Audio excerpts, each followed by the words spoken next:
In this video, I will show you how to use one-hand keyboard on iPhone. To make easier to type with one hand, you can move the keys close to your thumbs. On iPhone model expected iPhone SE first generation.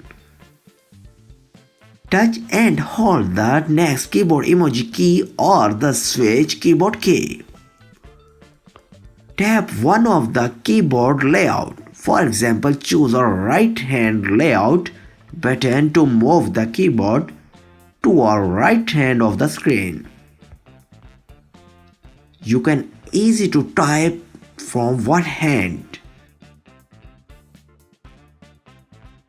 To center the keyboard again, tap the right or left edge of the keyboard.